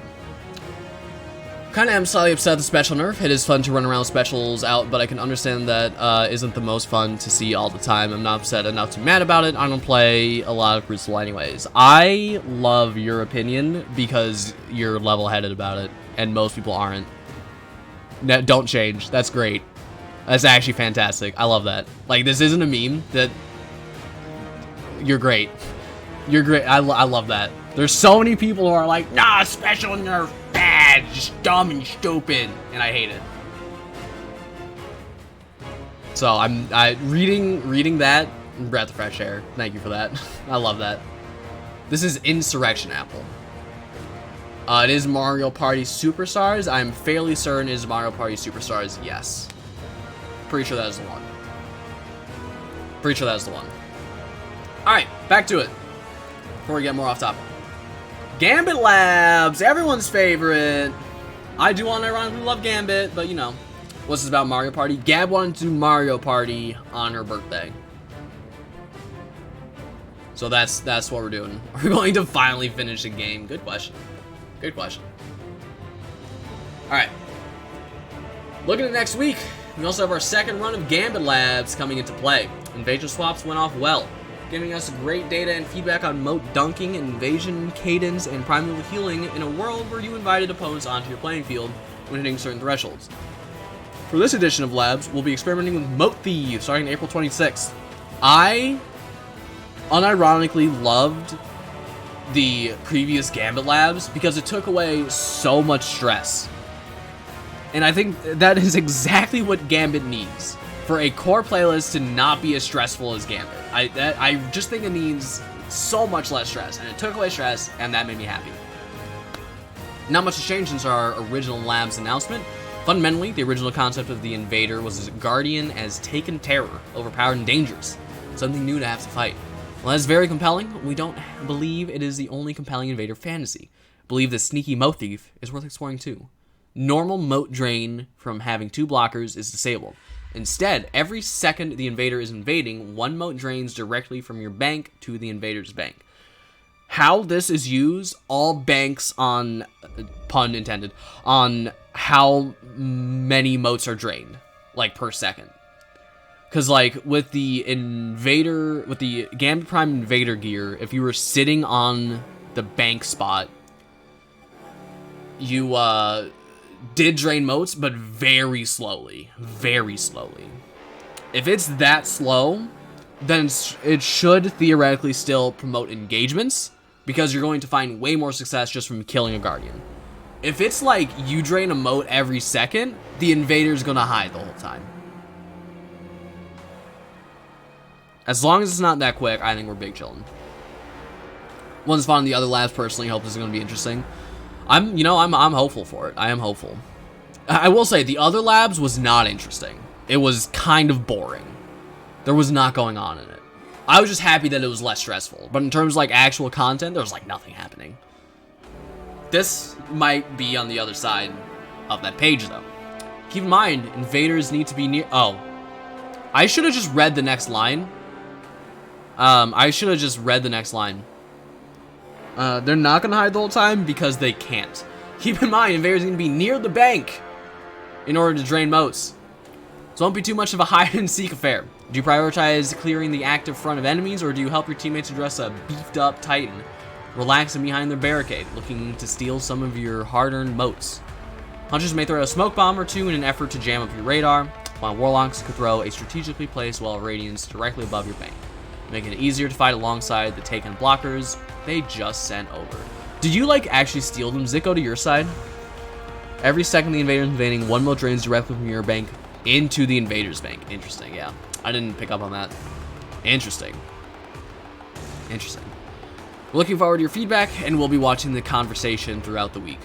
Anon's expecting Bubble Titans to just put him on top of the bank, yeah, especially with how quick the bubble cooldown is. It's like, I think it's one of the quickest, if not the quickest, supers.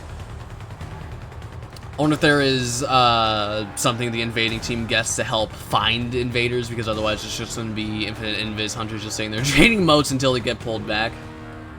The fact that it's sitting on the bank probably makes it a lot easier, but if you didn't have to sit on the bank, that would be chaos. I'm not going to lie, I'm very excited to equip Bubble and Doomfang Pauldrons and get my super within a minute and just invade and put a bubble on it every time I invade. It's going to be a good time. Prime the drop pod for rewards. Just yesterday, I was discussing some fun ghost shell options with a friend, seeking a new look for their companion. I'll start with the question of what looks best with the butter bark shader. Let's some fun commentary on cosmetic rewards in D2. Funny enough, this little ghost shell happens to be a part of this month's Prime Rewards drops. Chat, subscribe to Twitch Prime. It's free. Don't know what I'm thinking about? Well, here's a quick summary. Sign up for Prime Gaming. Link your Bungie.net account. Get the sweet cosmetics listed below. And subscribe, with more rewards coming in future months. Seems simple, right? Well, it is. Lined up for this month, we have a Killer Sparrow, a few ships jammed into one, and a fun little dance to do in the tower. That is a neat dance. I like that ghost shell. One of my favorite ships in the game. Lamau, why use anything other than the Scourge Sparrow? Tip the Spear Sparrow, Tall Tail Ship, Drop Pod Shell, Taunt Dance emote. If you'd like a bit more information on Prime Gaming, check out our support article for more details. I just said near the bank, that Earth map you can most likely just... Ooh, yeah, what if you can sit in the tunnel? What if that counts as close on? That'd be wild. That'd be wild. That'd be neat. That'd be, and probably annoying, but that would be neat. Can be somewhat tricky keeping track of every quest that D2 has to offer on occasion. Quests may be abandoned to make some space inventory, or to help focus on some of the more important storylines a player is compelling. Compelling? Compelling is completing. Where do quests go when they were abandoned? Well, an easy answer for some, not all in the community are aware. This week, Destiny Player Support has a rundown on hotfix timelines for next week, as well as some general guidance for players seeking to cross a bridge on their journey to find the Holy Grail. This is their report. Contest Mode Emblem Grant. Players who completed the Val and Disciple raid during the 24-hour extension of Contest Mode have been granted the Day at the Pyramid Triumph and the Cleaver Emblem. Qualifying players will need to visit their postmaster and claim the lost package to unlock the Day at the Pyramid Triumph. Claiming this triumph will then drop the Cleaver Emblem. Everyone who has access to that, put it on and wear it. I want to see them all over the place, because that is very pog. Quest Archive. Players who are missing quests or who are attempting to reacquire previously abandoned quests should visit the Quest Archive in the Tower Courtyard, located next to the Postmaster, or in the Helm to the right. From here, players can reacquire abandoned quests, organized by quest type. Players who are unable to locate their abandoned quests at the quest archive should also verify that they have checked all the vendor pages of the vendor who originally provided the quest. That made in my boss, I think, did the work for that. Hell yeah, love to see it. Love to see it. I will say, it, at least for me, it also gave me the package of here's the emblem while I was wearing the emblem, so I picked up the package and nothing happened, which was very funny. But it is quite pog that they got shipped out. Hotfix 4.0.1.1, this is the one for next week. Next Tuesday, April 26th, Destiny 2 Hotfix Those Numbers Again will be released. If you are a Destiny server, an update status page for maintenance times, as well as the timeline below. 9 a.m. Pacific, maintenance begins. 9:45, it's brought offline. 10 a.m. begins rolling out. 11 a.m. maintenance completes. Those are the lists of some issues that are scheduled to be resolved with this hotfix. The Summoner Auto from Saint 14's Rep Rewards is missing a Master slot. Lightblade and the Birth of the Vile GM Nightfalls did not count towards the completion of the Total Conquest Triumph. We experienced that with Andy. Big pog there. And Gambit the Primeval Shield sometimes did not successfully drop after defeating the Envoys. Wow, that would suck. That would suck. That never happened to me. That would suck. Known issues. While we continue investigating various known issues, here's the list of the latest issues that were reported to us in our help forums. The Renewal Graph's damage buff does not always function with an Industrial Grenade's area of effect. Wait, damage buff?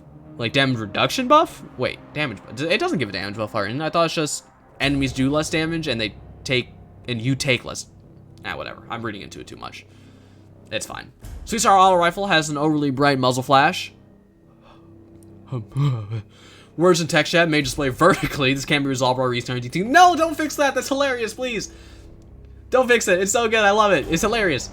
Luminous muzzle flash is bright compared to other hand cannons. For a full list of emergent issues in D2, players can review our known issued article. Players who observe other issues should report them to our Hell Forum. The machine gun buff is very big welcome. Yes, it is. That's, in terms of PvE, that's probably the one I'm most excited for. In terms of PvP, the airborne stuff, poggers. And the flinch stuff, also poggers. Lights, camera, PvP domination. From Hippie. Okay, phew. That's a lot of words you had to pour through before getting some dope community-created content. But lots of cool things we're excited to share, and even more are coming down the pipeline. While we inch closer and closer to the finish line of the current season, we've got some delectable art and movie pieces to enjoy. First one is too good to pass up. A beautifully edited video showing off some PvP domination while still somehow being a wonderfully choreographed experience. Maybe one heck of a team. Is this the G1 thing? The second? Well, the second you should just watch. Especially if you're a Cade fan. Oh, interesting. You can watch these. I'm probably not going to on stream because I don't want to steal someone else's content. But you should go watch them. You should do it. They won for a reason. Go do it. Watch them. You do it. I punched the mic. Weekly art, stop. Weekly art, stop. I can't read. All good. Sorry. Sam? I don't know if it's the same Sam, but Sam. Gosh, I love Thursday so much. The past week has been pretty magical on the creations page. Not that it isn't every week, but you'll see what I mean. Up this week, we have an introduction to Titan etiquette, as I am personally trying to learn the way of the punch. But as a Warlock main, the struggle is real. And because we cannot pass up a hauntingly beautiful drawing of one of our favorites, we have Sthona. Different Sam? Noted. Big noted. Yes. Hi, what in the world? I was not expecting human Sthona.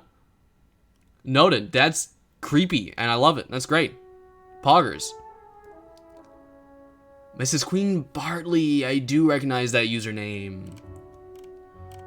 As always, don't forget to tag hashtag Destiny2Art, hashtag Art of the Week, and hashtag Moan of the Week to get a chance at that spotlight for your own creative contributions.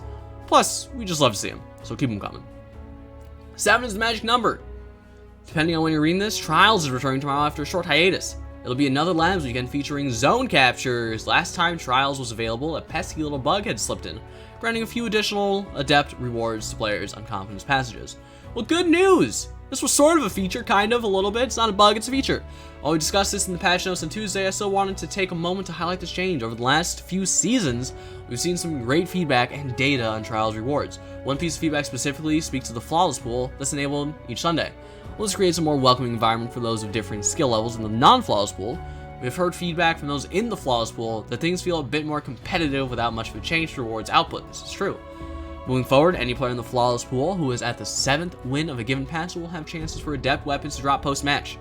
Whether you still have Flawless Passage or ended up with a couple losses under your belt, you'll continue to have chances for post-match Adept drops once you reach 7 total wins.